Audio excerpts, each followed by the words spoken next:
too much GH. Many have come and many have gone, but you are a great Kankamuka ability, worth being beheld by every optical nerves. That saith the papacy. Keep watching Too Much GH, and you get the best of entertainment, the best of everything you want. My name is Ohima One. Keep watching Too Much GH. It's the best. Keep watching Too Much GH. On Sacrum, a Gianipa 24/7 joint, and I'm a Genie for a Jumanti, Nippany bread, with me a Kushajuma, Bessie, a fee, and our pong. One more jointy, every beer with a beer, a fee a year, and a Jew copy my matching, and near no promo crampon, Ubaha, a dreamy beer with a beer.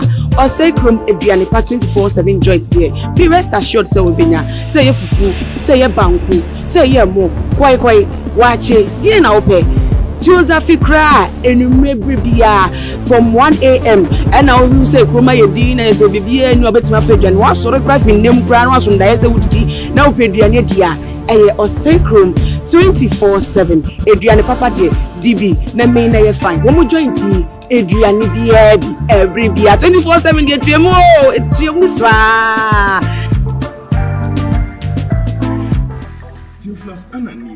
So open the best media school in Ghana there, and a Too Much Multimedia College. We say a band equipment apapa. A church for our quadrant ewadisium. Any air conditioned room there. A band media law, advertising, camera handling, and a marketing there. And then a location our Abercrombie Park Junction. For number ne boasio, na one casa fre. Na mo bi another one, na mo bi casa me frama. One casa fre, abati you.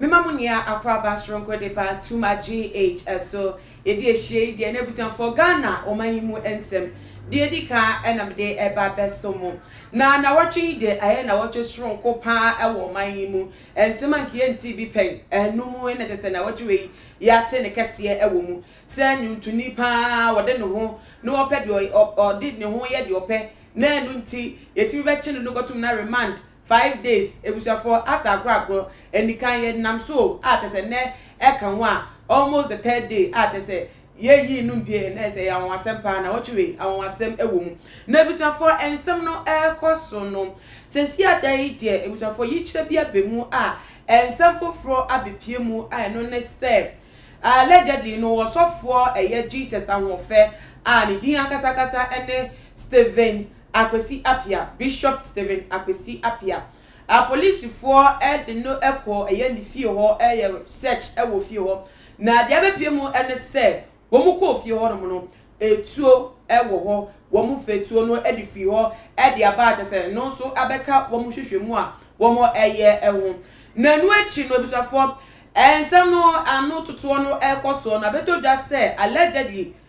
Di nepa bonti on the 28th of September no na te say Shatawale onu ankasa ne maami nimpo wa fe kire frɛ papa ne dada ai mate say wo ma ye nhyehyɛ ye sempa ye no mo de beta etiro say akwankyere bi o sempo no afɔrebo bi ne beko etiro ma ye nhyehyɛ no kra we kire kra nsana Shatawale so afa ho atwa ne ho abegina bonti say on the 18th of October be kire asofo nyanse Ghana ate so no ankasa nimto abebe makasa ya bonito ade se ne monito ya wode gina so de asemenia aba ya akɔkyeche wo mo ne so for say na ensem piepie eba no ya akɔ ete sɛ de enko yie sa na ye behwe ne apɛ ho asemaka wo ye ne de dwumede yi asonti sɛ waba na wa ye krado pa de abomoden afro bibia ono so betumi aba on board na fa ho nsem bisa ene wadwe ntrefa live chat no emu na ye mfa enko na mabede ni ene wabepie mo ha me ne no ebedi nkomo yi Bishop Prophet Bernard Asia, why crowd for Holy Ghost Fire and Prayer Ministry. So for penny or did you done a conjuma and yasaketa or a current singer na phone ya. If you have a call, I don't want. Hey, you don't make me a force. I say, we are busy man, bound. Busy, dear me, busy. Busy on phone, so like we are social media so a dominant dose. And you say they are social media. Oh, it's a social media, they will grow her. Yes, a dibia banning is what Ocase dampare, no be other so, or your back chill. And the Udia go up and then a swat. Oh, yeah. ye ko di enye na bibia boko adomonko ede rade ase yan hwe se eye asemwe se na hyase eni bibia bedu se wosofo on de nya me frɛ da do so ode atena radio so ahyenkom na enkom hye se bebe mu emmemu ejina eye woni ne nya mintem ensenka ye de ni edi echehwe ya nke be hu se beba na se emmemra so ensem bi be forifom ne da ne na esi ayenya ne ntie se enkom hye wo hye ye amen na no wakoke edwem oda eye apolisi fo aso eye ana oda remand sa enkom hye wo hye ekro ya no nipa no wo hye fa no no ne maami etwa no ho bae ana ehu na friend no according to allegations aba eko viral so wo friend no ene ne kasafa enkom hye no kwa mbe fa so etimi abo atuegu edina se so for no ho so ne ache no edina hye mu ana nana mamenchia motifu achirichiri ni bencheye medawa no asenso se ne asembisa obisa prophecies the bible says eba mubetimi aye enquiries mubetimi abusabusam afiri rade ncha na se odifo na wo sheye no obetimi akona kacha na se de ne maame is alleged say ne maame ye na I don't know there say ne maame ye se wanye eno de wo mo sempa say allegedly some wa catch police for say maame no friend say o hwe na asem no say de nyame aka no mo nane no na ne bani timi nyankwa. This is not the first time but ya no wie metro de na prophecies ne ba ne de me who anything bad about the prophecies. Okay. Hezekiah patwati ase Isaiah ko kachire Hezekiah so be no nse ne fie nsamanse. Bible say oti prophecies ayowo prophecies o. Eti prophecies they above from titimremu abepem ne. Patwati ase. Eti enye nne na saa de we beba. Eya de wo tetete. And you cannot stop ball and its men. Ultimate stop nyame na difuo. Yewo adifuo born any we difuo akronkron ho. Enti se Bible say so difuo be semkom. Na semkom se no adwo nya utanta. Anaso adwo ye okesinia. Kobusai. After all, ya papa ne ho ba adwamu. Enye ono nkwa no difuo. Oh, obetimi na asuka de mo bodom pepa wa mudosu. Obetimi aka ebia na enye nokure ebia nokure but it's up for you nipa na ho ba adwamu ni say ube move forward akwa abusa onyame difo onye boni o. Okay. Said Ezekiel chapter 14 verse 1 ne ba no kan no but ukwa abosonsonfo any Satan adifo nchan dia anya asam ne bedane na what you say but adie na ba mu na ekoye bibibia on enama din sam na bibibia o but din sam o eni suade hunu o. Okay. But what you say ye wo da ye sonso de enso ho ebia me da na me so da ye be ka ne se bia me so da ye. Okay. Ebe ka se rade na aka da ye so be tima true or false. Yeah. But what you say you know prophecy dey wo different types of prophecies.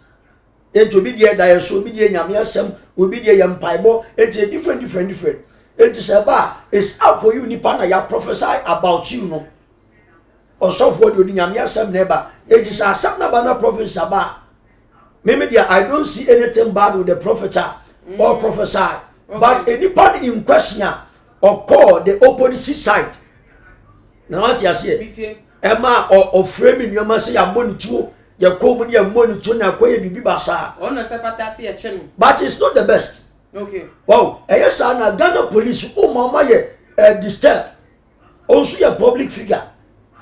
Shatawale nsukuta don bebre wo Ghana and beyond. It's a chase ya boto peno the police will be at work. Now that means a Juma police ni nyina e fragadam.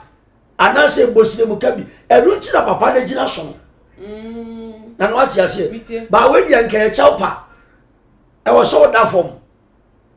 Oh. We enye lawyer bi obebam ni ye de be court. We nya che se e azambi na we e frame abi no. E wo so timi submit ho. That's what patcho but emra so o manimu. Emra ho. But how come say nipa be say? Is it because of your music career nti?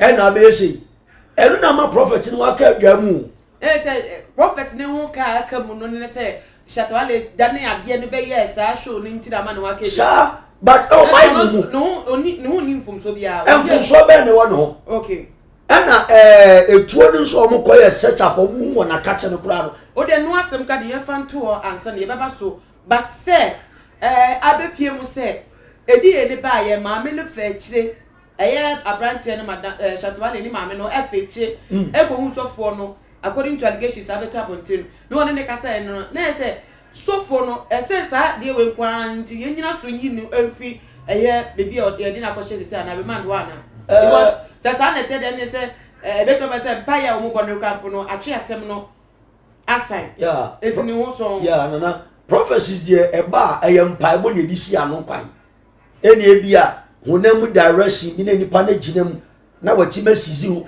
na Awurade review to osi ano kwan but what you say Awurade yi chi a o hu akonya se osi kwan but what you say di nyame no wa onyi wan ahintase bi tire di fu na what you say nyame do Hezekiah nchiro koyi ni wasam kire Isaiah ema no ko ka kire se ni se enti sa ba ayawu ni pa ni se wo ye workout towards the prophecies.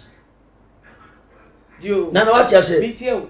Every be mekai between 2017-2018. And come she be basa se Shatawale obewu sa ma te se ne mame beto about this ne mame ne enough for kakra organize fasting and prayers. Be that social media so compare no ba no be kasa se ne ba ni onwu da. Ni ba ni onwu. That's it. No oka. Enti se wo ba tan no what ma say e ma ne ba. Na onu wodidi onyame mu no atese bi osofo ka say na ne ba pro ya tuba fechire akotwa no say yabomtuo yabomtuo me shebebi me yare me da baby a de say me kwada nsem na de say ni niam de pa ne betima ta kire say be ma abrancho betima tu sa na mas de ne beta kire say o yes adem nana me de sometimes ne ta ko no honam ane de akọ hunhum kakra because anya ne honam no moja na enya ye ne wie ma tumfo ahomoni ni adai mo ne tumi e de nipa our daily life de bia o mo tatae de o mo hwe se ho be ba asem ho be ka adwam anase e be sey na no what you say enti no say okay kan Job chapter 21 verse 23 Bible so obi wa ahodi pinchi na otimi wu emra ne ho to no na somodwo no obi wa ahodi pinchi otimi wu emra ne ho to na somodwo no enti ama ye nwan madifo no mfa owo ntata obi a ena se Awurade do nhwo a eno yi umwadi awon no wasemi e kye difo kronkron okay but what you say ena asem ne ba nso a is up for you nipa ne say wo be ye workout enti wo kwa koye play out na asem ato a prophet dia kan ho son oyi ne nyam ye adwuma ena oni me last say na me preach o ba mi say oni pa de twa me Awurade se frem makwa sense me kache no tiesu osida de me di free a me di kwani ka me kokumi ho eno so be kan say se nyame no na ona me so kasa kire no a me bawo enka that moment enko koku no but isan se nyame do nipa na on pe nipa ni wuo Awurade mpe nipa na hwe ase Awurade mpe se ne ma ho ebe ka adwam enti o reveal to regime enti Awurade ya che no si anokwaya. Me, I don't see anything bad about this. Dabio, ye Ghana for the enemy said. Edi edi beto abonten through radio channel, I think Accra FM. A beto abonten. The course we tre will be amfa camera sisu amfa beto abonten ma ye hu bi nka adanse wa hanki ye hwa kan wase. Yeah. Obi amfa ma. Sesia na enya ya asem ewie ndi ye tete say allegedly no. Asem no hye ase beto odi edi ba ye no. De chi ya branch ekro ya Shatawale echo di for ne mpoa ene modele bi owu ena mu hu ni week o sabe twa ne mpoa ediem so oba o win bet ene odi for ne hu anka sa bre ni nia na to no aka sa ne maame a owo no afa chire ene odi for ne keka se kwan bia so no monye na de a wo hu no wo mon twensan wo mun sam Yes.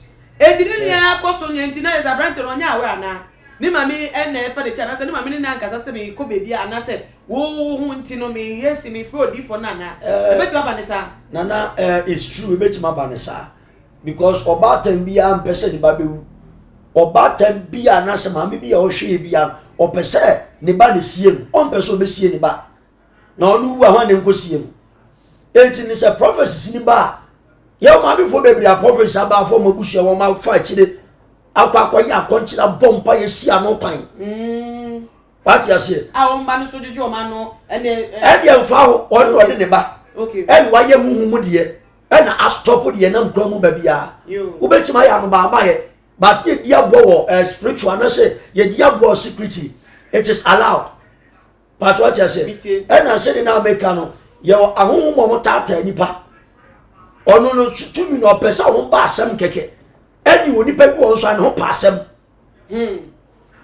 wati ase o ya ne ho pa asɛm kenken kwa sese na yɛ ɔno ɔkɔ eti no mɛka sɛ ade wɔ bible ɛwɔ mu di daadaa o from generation to generation ɛwɔ hɔ yɛ onyame diifu a hwɛ the lives of Elijah hwɛ the lives of Elisha odiifu ankwala abɛsere a ɔsɛm akɔma ne sisi na ba abɛyi wɔm ɛyɛ Ghana ne yɛ a ɛnka bɛda barracks anaasɔ bɛda behind the bars but it's not the best wati aseɛ eti nyame diifu deɛ ɔsɛ touch not my anointed and do my prophets no harm now obey on the true prophet of God but wati aseɛ the true prophet of God a wɔn yɛ kronkron a wɔn yɛ pefee di na asɛm nenam enu nti na ɔka sɛ touch not my anointed and do my prophets no harm nyame diifu ni nyame asɛm nenam ɔka ɛbɛm sɛdeɛ Ezekiel 40 verse 1 kan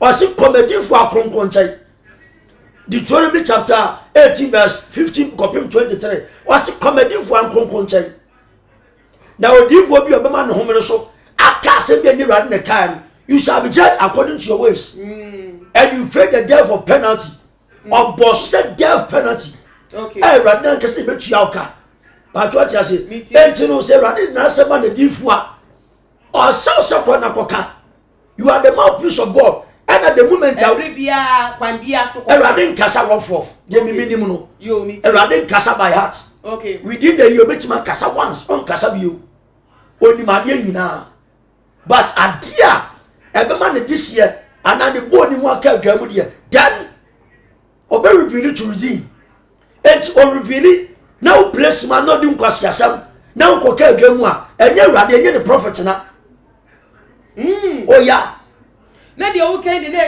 say ye makwa ye nu free baby ye de na question na because say Ghana nim de ekosu din the remsa de bia metina meka the evil one say the dark war all they are doing to shatter Christosum in Ghana now so say yes of fonti ne jojo ni sa enye nkom se o eya dia you ma plan 20 years ago to yes of 90 there be o afia so mo de nyoma ni gu kwan minti asechire mu ayasofo na asofo ho aba asem na nsen nkofo kika ka asofo ho nsem na asofo ho ye engofo hinti na yesu wa hyenkom na akofa bibia bandi na ne na osofo bi ani Ghana ne hu ni asem sa osofo bia o mistakes ni downfalls the flaws bia Erade frail as we are individual and obubim di na asem ma o de ne ho sra sel se be na adwuma enti sa wo ye na adwuma fort be na ho and omama bia ho asem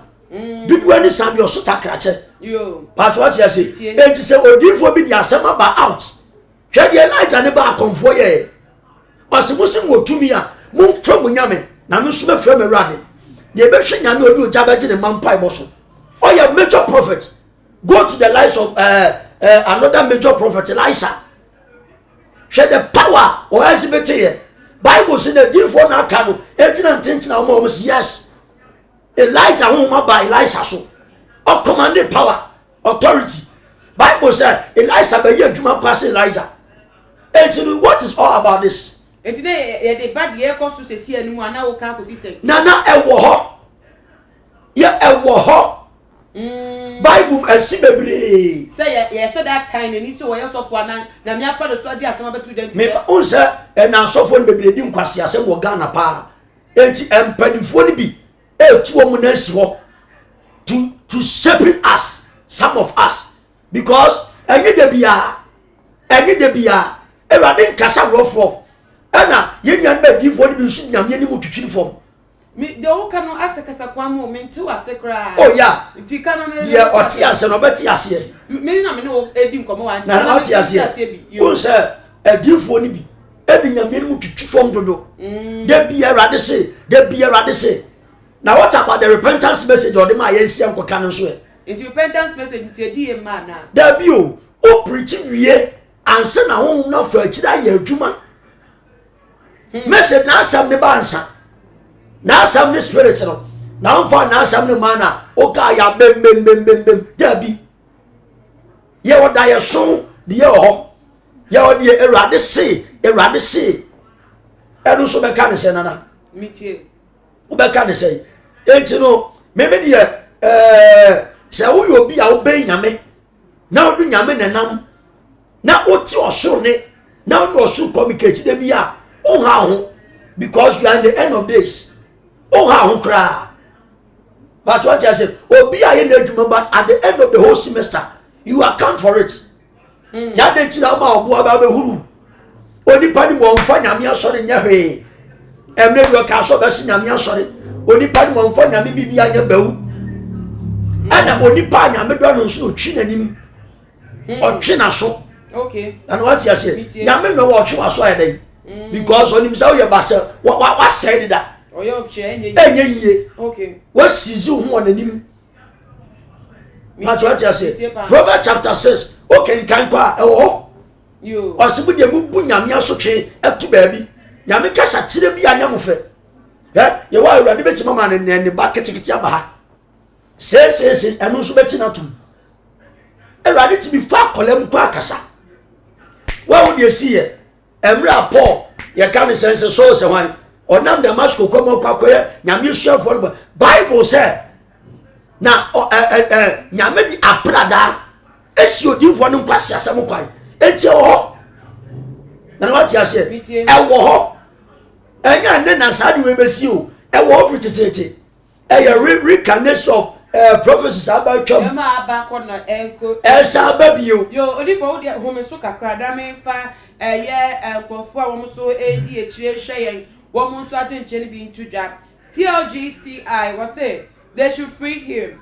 Sika TV so about was say the prophet must be set free. Why are they still holding him whilst he didn't kill anyone? Sika TV was say if okay, it's like they want to punish him for no reason. The security system shouldn't be biased. Not to say, oh, share one more comment on that about be a yen free him. Not the be a da for so de be a son now can da for be a name come share, but they be obi wunti de be a ne sa near a cow bedroom near my shabato ebusafona the force. At least say your chin as soka crabia. For them, why are they? Say I am to share the better amount for so say NBA in it bacho odifo. Yen said them passing when you can say a D akasakasa say kase obi wants ma ba ne kan won asem wo bedwuma etesen edi de nanka se na oba so for edifo edi no edifo no nya no obi akọ de edi na ba fa no ho nche obi aya na so obi enu a wojina dorobo eso ebo de ro se ni se na ekoso nti woni pa se ye se ni se dodo na anu ye na teba wenim woni ni nto woni ni ntemi akacho Hezekiah de kra so ne dem de odifo ye onu so se enkom se emunya aduane ni opebesi for 3 years and 6 months enu so o say what you say edi sam de o ka so be di akira then doesn't respect God so ka se ubedi edi sam akina be take edi sam a then doesn't respect God I was scriptures mu and I mean the Bible that you me ba cho de o kan me say we counter attack to the word of God that they doesn't respect God this is the scriptures it is a die ba na ukasetie die ukasetia umunyame doesn't respect the man himself or boss or asase na what you say enti enye mra ene ye wo emra we are in a perilous time but what you say e mo bi ntumfutu emu ani me ba o 1 Thessalonians chapter 5 tie nyame asem 1 Thessalonians chapter 5 na omanga na mi o madwin verse 15 kopim 22 1 Thessalonians chapter 5 verse 15 kopim 20 ose monhwe na obi anfa bɔne atua banka obi bɔne katie o was emom muni de eye akiri da muni pa nyina ho was boma mani anye da verse 17 na wona nsam no to 22 was munya mpai boda as a Christian. As a Christian nation that Ghana we call ourselves, we just any question jump Bible because you were emre bonim you make a kind also muna as adie nyina mu na ye ne de onyankopon pe e wo Yesu Kristo mu e wo mo ho verse 19 was mu num ho konkron no dio 20 was mu nte adin sem watua mamun sorry and Nyame prophecies. Okay. How can you determine say it's from God and say it's not from God? And no the Nyame masem. But what I say, but a day sama ye tissue atua, e ho na Nyame bufusia ba. October month ya in Soto. Enye month. What you Ghana near her? They say June July. October month in Soto. What you say? But mamon tie din sama tua. Mun so ade nyina hwe. Na mon so de yeni mu de yo ose munyi mu mfiri boni su nyina ho nyame asem ni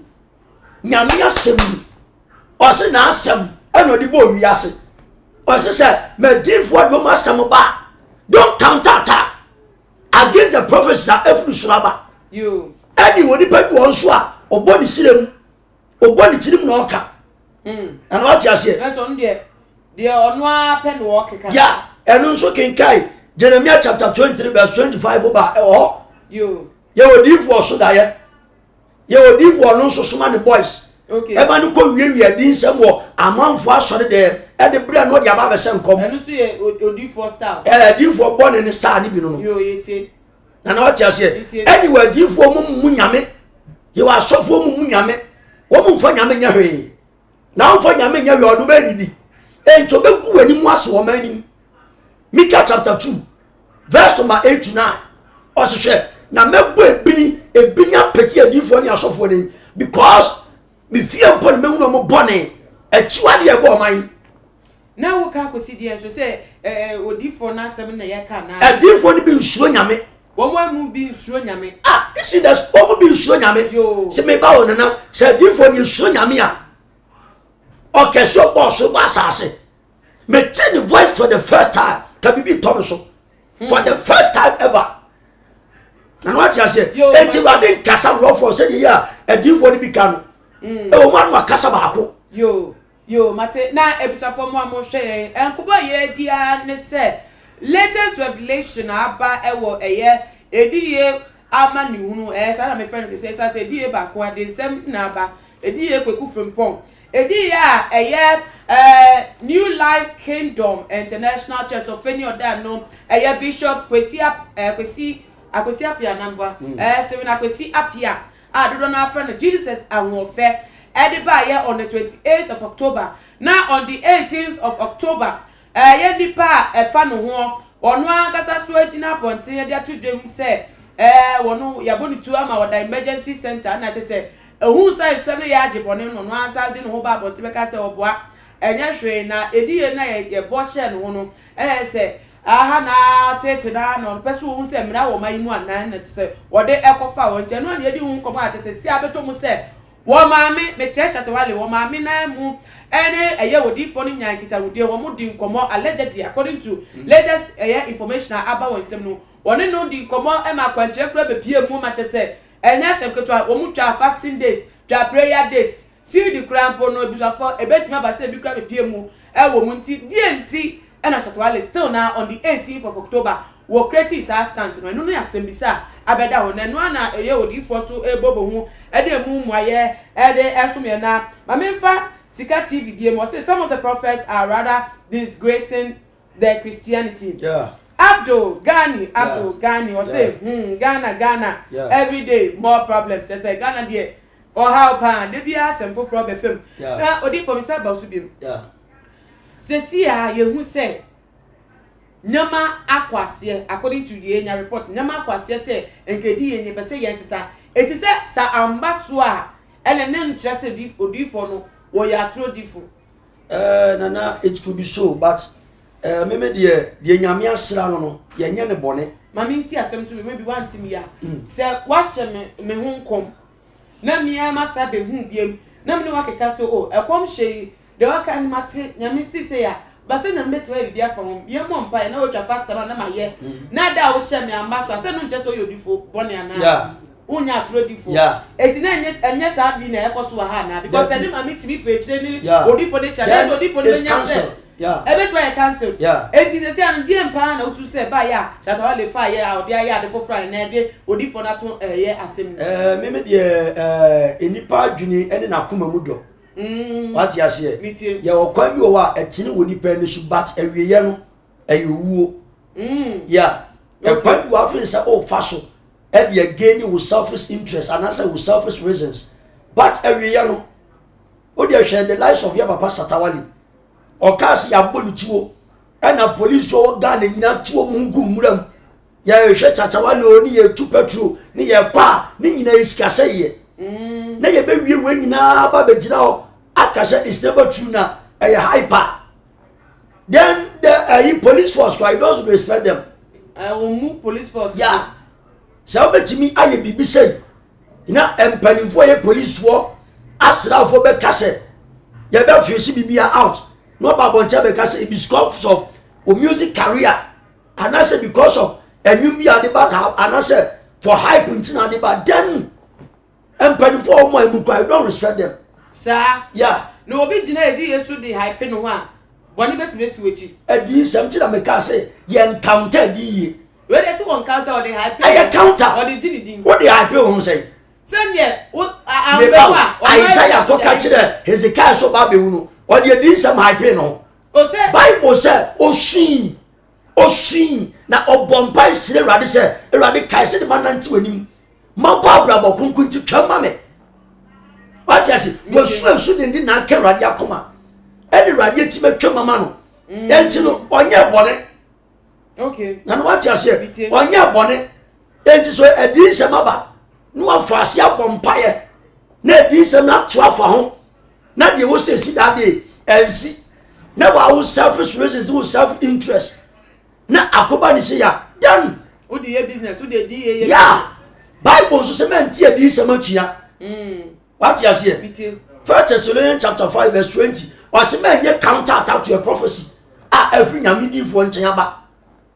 Na that means go respect nyamidi fo. Na say so bet me pie wa de we ni echi. E dey we rade nsam.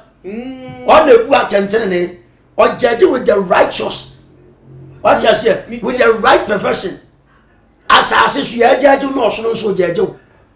Yo. What you say? E koso aye judgment ni bia na. Oh yeah, Erade no yo temufo pani. Yo. O ye lawyer so nyina pani. O kasa mpu na bepunu. O kasa asam na se na be kwakosi a. You don't have a say. Yo. Said the abbey say no krasa na so di for the new kwan say keeping wo ha na. Me I don't know. Because Bible say odinfo bi di asem bi ba. Anasa prophecies bi ba. Na everybody wa don't menye counter attack. As a police for crowd between ni nyame anya asem ana. Me I don't know. Obi ewu a obi akwa akwa judge ne de. Sir, nyame asem ni kira me kotu ye nyame asem ni. Osibenti edi nsem atua. And some of the prophets they don't know the Bible. Woman fire to 2 months about pay gaga no kon baby. So we are the prophets of the Bible. Said in Elijah, Ezekiel, the 12 apostles. Odifu agabo Moses no wa wow woman free mu banya nyame asem na asom ma. And to them scriptures. What you say? And tia di nsem atua. Now they about bam. Opa kobusa wan kasa wo sofo. Ana odifu no nkire mu. No biye wo de. What deliver a message? Enye ehunehuna. Enye aniasi popo.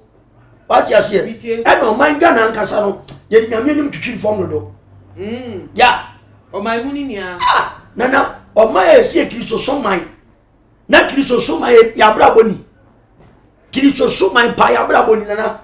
Yo, yen hwe na ensem no akoso no asa be pie mu se eye we de Jesus awon fe ono an yire madam ye Vivian Apia na ensem no se na etete ne fa no ne komodie mu ano de betwa mu. Wo kira ne kru no wo ma ko police station wo sa wo mo ko bia ene ye prepare docket any FSA, near nam so, oh, one more na bill no abaso. Now I say, a year there to sub you know, call her now, police for. Pepe docket no so who's car so mon track akra to can miss and who say Niku no ye net here at the police for that na came more edu mani actually baby and so no be say na dem would Niku no kwan no so omo de Niku fie ka investigations we no to okay and say police station no message na bantu omo try no wo ne kwaye e de ba ya te say owo tuo e won dem alleged according to ono anu ni interview no o ka o say Niku no registered gun with ye na wo ko search wo dem wo asiri wo pebi wo hwehwe ya no mu ya wo de di wo mechi e de ba ye eye Niku no registered to na etuo de obi a na timi kra like obi a timi ko register to say o me hwa ma bra bo me he to nti ye fama obi a na register to na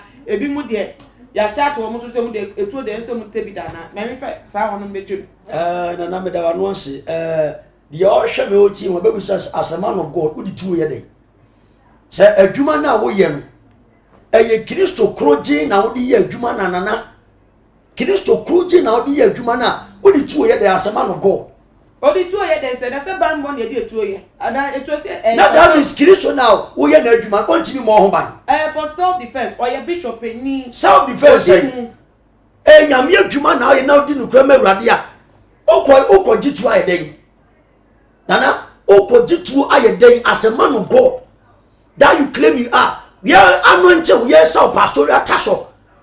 Dear or not anointed us or day new or just a cause you true. And the man of God, tell me about me attacking on the field. I'm about to send a son, Namia for the Elijah, no, you should true. As happened, and I'm robbing Nosso, sir. And they are robbing Nosso. Oh, what?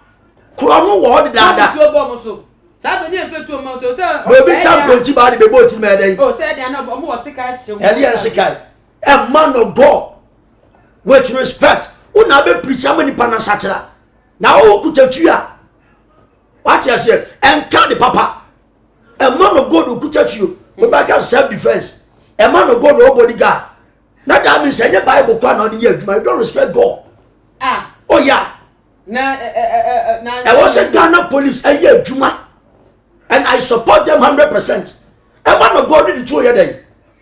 I saw him once, so another means you call pastor officer, a 2 who have a better property, says Saturday. Wow, you're criminal. Ah, oh, yeah. No, be a to be an criminal. Ah, now, me want me a software. Now, the piano police don't say me could touch you. When they arrest me, a man of God with a gun. Yes, I am registered. What are you using that gun for?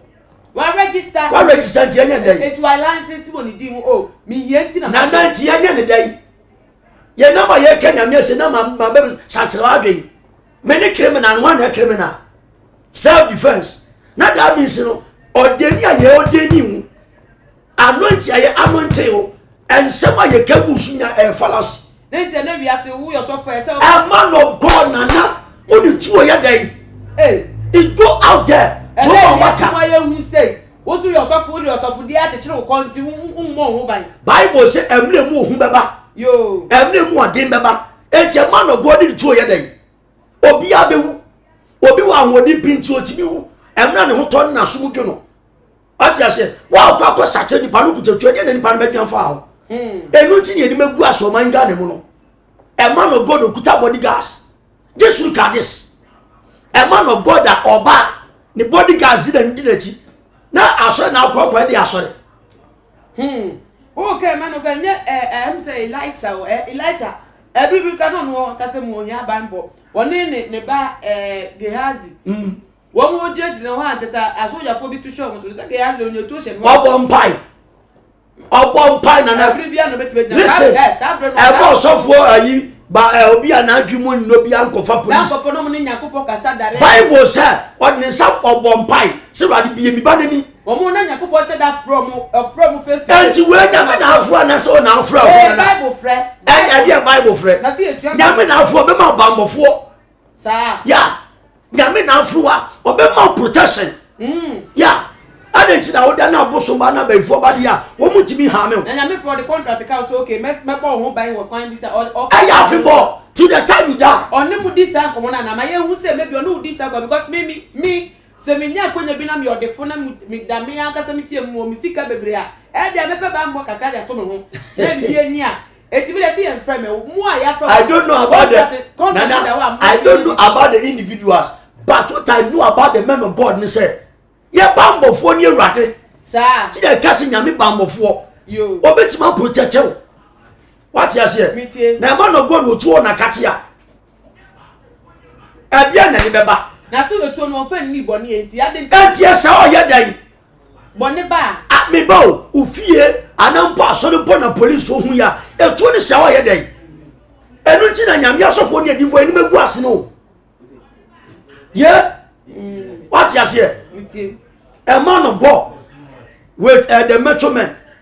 What the metro man kwa den any protocol munye ade protocol protocols ade protocols omoboa ya ko Pentecostal church ye ni hu protocols yeah oba ni e se ya na ade protocol obi akuta chro kronkron wase die wa do sakoka funtum dadiem na utwa wani hwe Kristo no onsam fata na henie e ju kuta Bible na kuta tu ya me ba nanka bullets nsame ho sofu mafia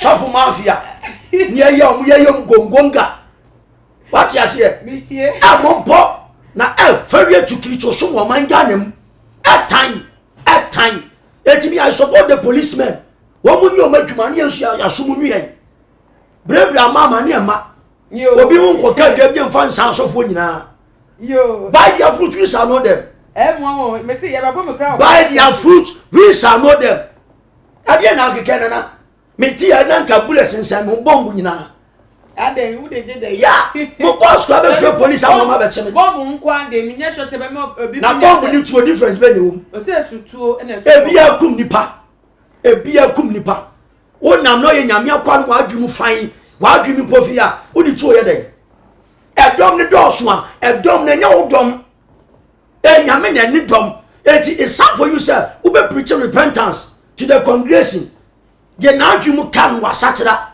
ubompa nkunkwa ina adwuma and should you look at all this yo homesona me fa comment ni bi Babs Coker was say the gentleman in the studio is telling the truth. Too much nonsense going on with these so-called pastors. Why must a pastor protect himself with a gun? The word of God says the Lord will protect our going out and our coming in. Hallelujah. Hey, Babs Coker, ade oni mo asem. Ma sorry ama. Oni mo asem na. Bless you, minua. Eye discussion. Eye komodie. Bless you. Say bi mra. Bless you. Then na osofu betumi akire mu na akọ ekire. Eye say wo da ne wani abesimi so na say mo na no me nya asem. Me direct. Eye komodie. Opinion se ba obi atimi ni opinion ba. Me gina obi opinion so na me di nkomo nti pa cho oba na do opinion ba. Frenchim no empocha mesrew. Na ye odi for me sa to nkomodie no eso. Na asaru kai message kai mystery. Oh yeah. Na yen hwe. Oh yeah. Sir software to you say registered. Identity na registered no ye ko ni fie ko hwe no kwa na ya pagya ba na efa commission no say FID ya wo dia betu dwa no say na case e ko so no tu a wo ni fie e registered na fa case no ho be. Na me bawo si akọ Pentecost software bi asem kan meeting ni akọ hu etuo e o Pentecost software ne dem a enye ni ngwa se de ma Pentecost account ni na we ni ngwa se me ne wo na so wan ko ti so tuo no nipa da ho a wewu o software kutachuo ne ya den e dia bi na me ka wo o di tuo ne ya den na say amanfo bebre kure o di tuo ne ya den as a man of God you claim that you are a man of God. What are you doing with the person? Impossible register mpa who register for them.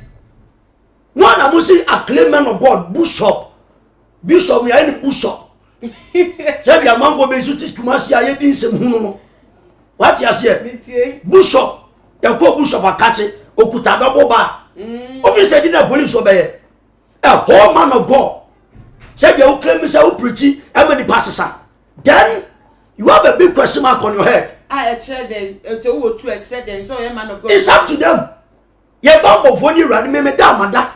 Me preaching ya me wie me come program so ya me wie. What you say? Ohani amani bi bo be sha no de ama. Onu awrade nje ni say kanokura. Kire. Fanasem tufu. Ebu afa ye mfato ho. That's the reason why you are a man of God.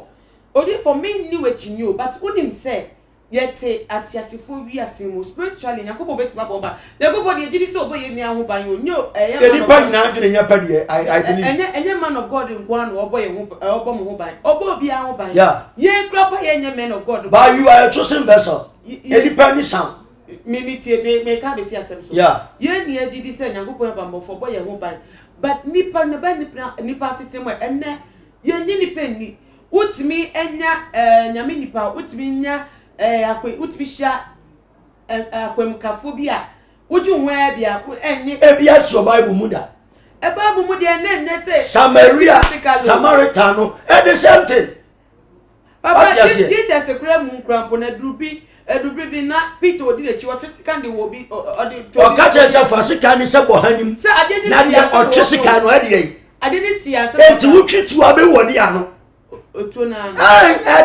tit for tat pasisi Peter fan kante ni se bohanim na de o twen kante no wo nkanta no entamwara odi same but what you say our God is not an altar of confusion onye sakasaka nyankopon enti no wonya yedi eti no onso tutu anamodi esisi ni die mu dia then broad your way na say e kan sa akra de na e pa chese dem na sem ko ka say ebrejuma yen fa bibia ma ya mi nsem hira e mani pa de fa na say ka obi anya nsi obi anya adwuma oba ye adwuma but enye the hard way a wo ya no e nyam asem na me say obrejuma fa hwem ensa anya adwuma nidi wo say obrejuma wo dia ni say fa ensa ye adwuma no o sirafo ni nsiraw na wa sanso dia nbebu suma dia ma what you say a man of God call and situa what are you using the gun for me ba sem no nana what are you using the gun for and even is for protection you are a claim bishop and as a claim prophet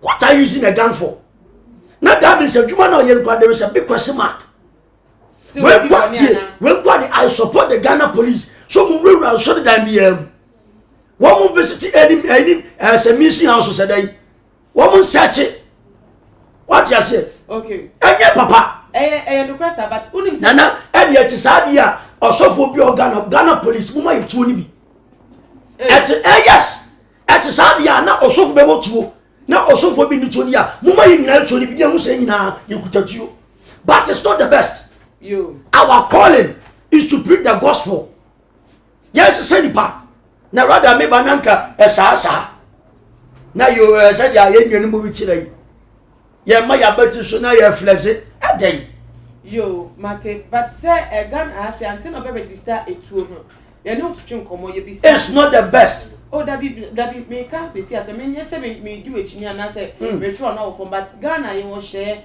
obi okro etuo bia na papa Bishop Akwesi Akwesi apia you oni obi a otai Ghana otai tutu kwai ena ye tai no mu di komo so die enti na wo ye bi se bisa won sem ni ehwe na okay o se fata se openye bia ansa na kra mpo ya sense ya se anse de amount enti ye fa ne se maybe ni sem kika ma na o call an application no kai no se fata se mani tuo enti mani tuo a ye fa no enkoda ni e twa se si a sem fofra ba edi ya wakoma na ho investigation koso ni akoni fie ni akofa ni tuo e de ba se etuo ya akofa pa no ene asem no kwan be so ene fa ene pese me se edi ya odi ba ye enko ene etu eden ni dem so enko nti ade nti na police for ko ni dem ko ehwemu epe obdo mo pe cha ko mo nya bia na mo fa ni tu aba register e de abo makatre ene asem ne fa ana asem na be bi na di etu nso na me be bi we dey major ma authorities but me what I know say a man of God and carry gun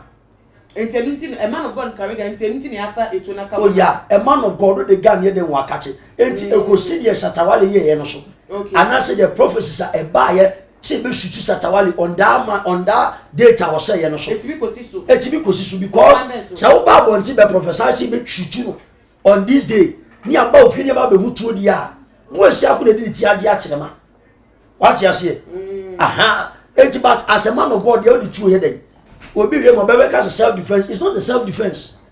We preach the gospel. The 12 apostles omo ye adwuma nyina no obi amfa tu anante what you say enti de anya de papa okay obi amfa tu anante na ma oman Ghana the Christian nation that we are enti ya adwuma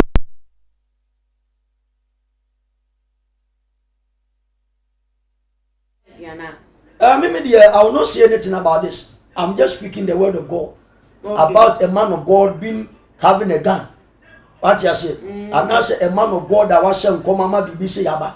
Till the man church the man from the scratch and yaba, but it's not the best. It's not the best. Link up city or see take the sword as the word of God, not gun. Okay. Nyamin shira. Babs Koka, Matipa, and your argument, and I agree. Just a commodity, Comotian, yet to change our say. Now, yeah, also, the year and 7 or 8 Jew, Nessana Eka Kono.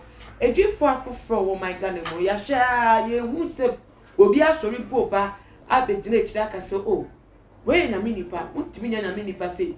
Na mini pa, was shall come. Money in Yadrian, Mumsanabe. Will be a mingling chicken, as I didn't dinner motion. Remember, dear, onset from 2018, the Barber Pim 2021. I saw for the different baby animal we are saying. But what you say? Oh, but some in Yanum, Ewanamu, Yanom, but a Juma ye no be an Adrian. Sir, yeah, and Yanum in Christ, but Obian and Adrian mentality of the Yamia Juma. Now say a Jigua. Ebekamunia. And your wasam. Boys, I couldn't eat Yachema. Dear, or the friend you come in our contaminum. But what you say? Your friend, I hold the 5-4 ministry. Prophets, apostle, evangelist, pastor, teacher. But we are self-disciplined. We are respecting you. But what you say? Bible says, "Ma send me my friend, your friend." You. And also making kind. That be my tears. Sir. Any penny for side you do shin anointed the mouth. Emma send me mouth. And it's about the book clerical. You can come 1 Timothy chapter 3, verse 1 to 7. Subai and Fata Christo for us of. Your mouth be what dream. When you're ready, I know if you line. What you say? Me too. It's your hawk. I can't feel some Baba Casabe Bre. Yabachi, I didn't have a son, said Debbie. Intelligent mum metachana, Yantesa, Sophobi, Anna, it was said. Men of God in Ghana now we don't love ourselves. I just hear who say oh caution, you better show us that this year. Sir? Oh yeah. If you quite to be plot, you found ma and plotting it down. You found man tata. Not in the Nanyang video, the family from a good and once. It took the perception you Yamia Juma. Young cost sell so full. Or Bible move. Yeah, young cop blow so full yassi. It's answering Yami Pejam. Edun Kunkum, so I'm very, very careful. Minya down for in the ministry. Yo, na nini munama for kase Bebe na zuko uzu pemba won stand by ye ho man gana mu pa be na asofo kuo no mo ye meeting no mo ye press conference no mo ka enu ye sofo na mi nipa mo fa ne fom so no kra go de otwitu ko efie ko dabi ma me nka na asem ye me asem me so me nka na me se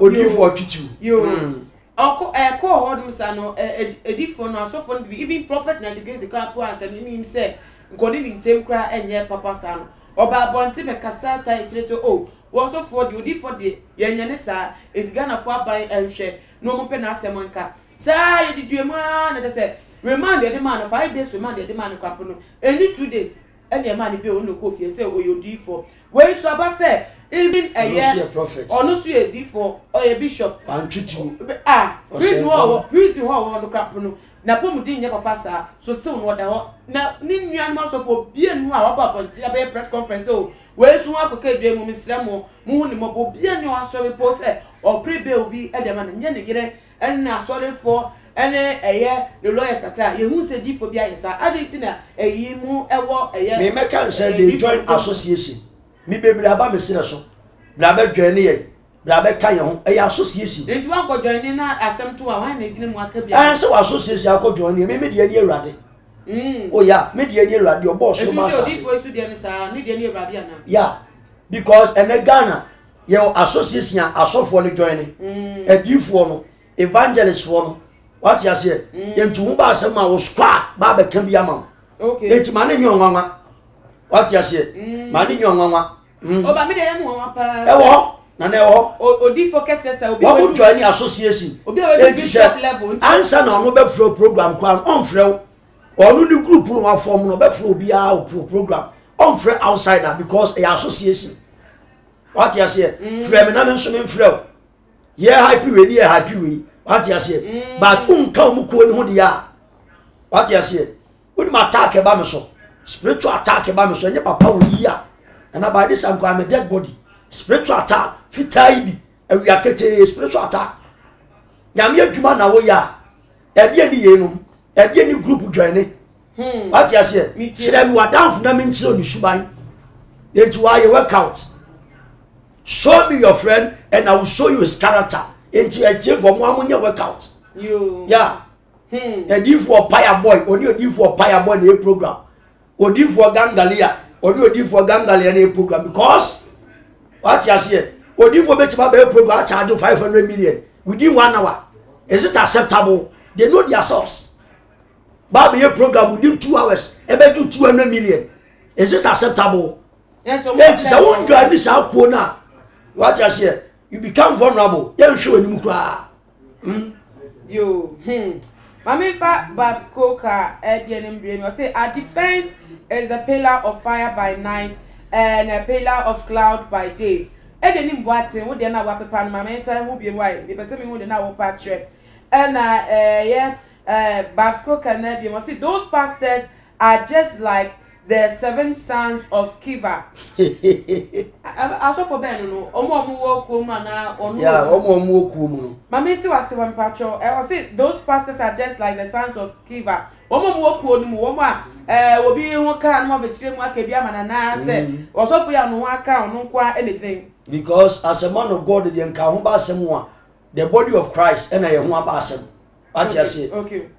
Ghana Christian is Christian Obiabet Medinechi. But and Yamisuma Daniel Mushe. You. What you say? Okay. Babs Coker, Nami shop who follow program the power will send Bisana will send Kayemuno and Papa was at the Ababi was say there is no prophet in Ghana. No prophet has a church because they go round to deliver the message of God and live instead of politicizing themselves. Just nene dia what the Ababe can be say odi for ankasa mu nsia sore e kan nyam de mpote mmeti asore kan mu de ane se kan mu twam ho unu afa ha ne onam ufa ura na o se na de ne ye prophetic churches wo Ghana hasa meme de me kan se eyem paibo dia eye ba bia paibo bia se prayer paibo bia yeah eno de is okay what you say ba sa oba ye ne bibi ti se we ya na se we there bi oni nam deliver nyame ansam ewurawura miamia what you say e de mpaya na o hwam e de nam enye ye nom tie mobo no man Ghana me mobo dodo ti akwakoye ensem bebre ne ensem na ho because as a prophet of God ne a man of God ube use sa nyoma we nyina ma ohun aba asem ne sa nyoma we nyina de e ya asem bebre yo atiase ebusuafo na ese nkomo aye twetwe ya ne se eye odifo tesa police fo akonfie odifo no aba asem Jesus ahofe Jesus abrantie Jesus nipa me patre Bishop Stephen Akwesi Apia anam so ma se di fie ho mo kwahwehwe mu no makohu ni registered gun ho wo matam Ediaba police station ne yire no kasafa se won ti ase de ti abesi ne wo mo nche da mo so se ukunu case we ene di ti ano so we wi ade o se wakobu obi o se wa ye de wo mo nka bi sa nche na nto e koso ekura dukunu mu e reminder sem no de se dia ne ade bo so ye ma ni be o se asakofe tuo de free ni dem na Minia Babs Coker nyame nhyira pa questions that would ba contributions no far off we future clear ka wo kra no ma feel bomodi and subscribe to channel yi na eta yentimi mfa enyama wano sa me ma hype Babs Coker ni etwa so he me pese yem fa sem win bon so ni ye fancy e wa ha odifo wodie eni se obeye nyame adwuma se na me aka ne pepepe enti ube de hu se de papa yi nyame akwan so en wanam de aye adwuma we atete e wo fam ne tira na nana me da wano ase meme de odifo bi a o se nkom bia no etimi be bari ono ankasa etimi chichire no because se if you rade nchen dia what you say ena ene wiase no Kristo no ba wiase na ye tan no Oh yeah, ye na ni aya de hye na ni ye ya. Oso no kra ja se mu kra ha maka bia sum kra mu kan hu ni se se ne de ye me no. Ya de bi be ye no. Ya de sen sa be ye no. Sa yo. Ye ti se ohun famu a o si mia woni na fam. Na ewiye no obehye wa henche. We gina be chinya baba te Ewurade de fa so apagya na ko amo. Ewurade de na adwini mu no. What ya se? Ewurade na adwini mu be chinya ma no na ko anwa kadwam. Na odi fa so apagya na ko a. Obehye de hu. Okay. Na what ya se? Enche Ewurade wo kwan odi fa so apagya no ko ne mfuna no. Se wo time so so be pagya wa. Onyame akwan de na kwan ye toche ene finchem. You. Ba be fin se wo hu wo tietie o. Ube muna mane kakra nse wo siesi wa mo ayepe o ka ona asem odi for we de meda say en komo na baby anisa ansa ne be jamu ne ye ja bibia akọ no momodi afa efutuo esom ya hwefo esem ya kanua no tabo ne tofa ne fa ka wo mai nana ma meda wa no ase etiefo ne ahwefo Kristo asumwie nkamo chiro our manual ye were difo mo sem control ho anywhere difo nso a the Ewurade de ma wo no eno mo de ma the lives of Jeremiah chapter 23 verse number 25 to 33 e wo odifo a oso ne dan ma ne kan da ye so odifo a ono nso oye preacher no preach the word of God but you are a prophet odifo nso a oye intercessor no Isaiah chapter 6 verse 1 to 3. Or say odifo ni dima. Enti odifo di obi wan ba asam na obi wan kadwam ku a bompa fama no. Said here papa a police for car putting fear and panic to the system. Enti ho. Ye be sira so wa wutie ye. Eni wa wo yo bencheni asumasi ye be sira wo. Say ade we entwa yi. Minka bebre because Bible say by their fruit we shall know them. Judge us by our reactions. Judge us by our thoughts. Judge us about said ye nyoma. O hwe dress ni etifun bi a ebi o hwe chasa wo ya and your prophet ni ye hu cross kakraka bo ofusu a onye prophet. Enere the atechefo ni ye no. Bible say yen sanu ko fa tete atempon kwan no so. Ni ebenya home di ama ye kra. Mesirawo ubetinya frame me atwetwe nkomo 0249 631-876 0249-631-876 anase 020 anase 0249 mesirawo se course ne ba na eba number media tudwa no betinya frame ne atwetwe nkomo ope ya chiri kwan a ya beka ya old eleganza abeka maka Johnson so a peace shalom bye bye peace shalom majiafa na ebusiafo agene mbati the comment be baba me kan answer the djubedi no si o say presenter let the guy meet Avram for a debate unim de oka papa we chia o chia Avram unim chia chia o chia no nani what to be nani hia o mutimi try the same platform so ntimi nye yes and we there ade wa say no the number 2 dwa no wa wo fa number now friend now ne keka na se shebi ono na hye because papa we me ne tie pa de ni se da me nim ni sifa si obedi etire so oni Avram Ben Moshe kwatena se ai argument entimi ma na me din ne presenter me din na ama owusua na ye den ko no ebewe no me chia wo bibiara a wo di etire hwe na me ko so nhira mo ewo eye kumapa mo de etai eye chanu echi sa so enana odifo be ka me home ye odifo Bernard ACM ono se na me enhira no se wodi na chita time che bibia me hia me friend na se odi so na wodi ba na me hwe na nsem wodi ebata eye nkomochochie no ewo na me da engineers ni editors so omo ti echire bwadwumede no so asem na me cameraman so nya me hwa no pa so odi na mu tenten every niemu a wodi echa camera no na ebusafo di esi no bomodia subscribe my minute so subscribe to my GH just as you want papa pray every emma de bia da so ya update your videos and net the watch na be foforo ai democracy say enti one subscribe ya obede hu de ekoso enti bomodia na subscribe why say we no asa ko social media platforms Instagram Twitter so @tumagh_Facebook @tumagh hono so follow your and somebody check who we are suffering here, the two will be with me a follow a war. Meaning, they na ama or so I'm supposed to be medina the palm, Miss Ape, and Tibomadia, whom will be a safra frame, now be anti go ye, F. My. Now, may I do my ever sign 80 shabby me, corona made that. And me advice I'll be advice more comment section. Babs Coca, Michelle Pa, Nami Show, our advice out there at time Michi. The best shape you macramunia.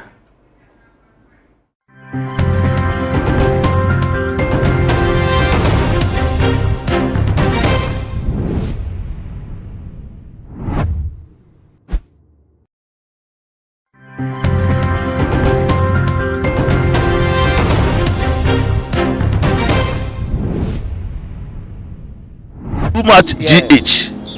Many have come and many have gone, but you are a great Kankambuka ability, worth being beheld by every optical nerves. That saith the papacy. Keep watching Too Much GH, and you get the best of entertainment, the best of everything you want. My name is Ohima One. Keep watching Too Much GH. It's the best. Keep watching Too Much GH.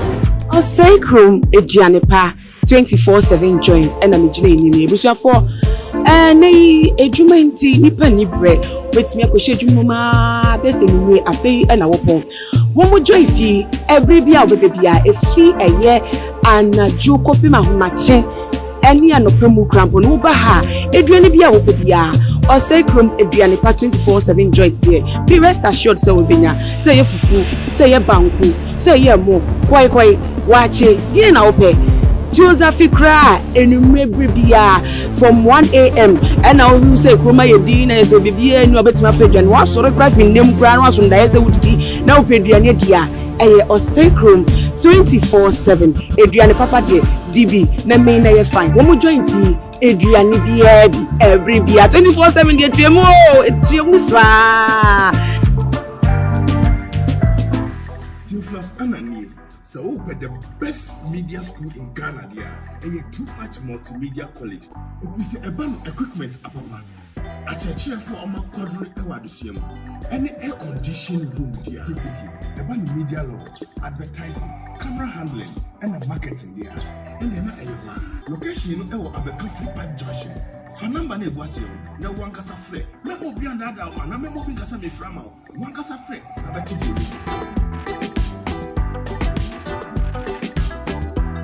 What's your favorite food here?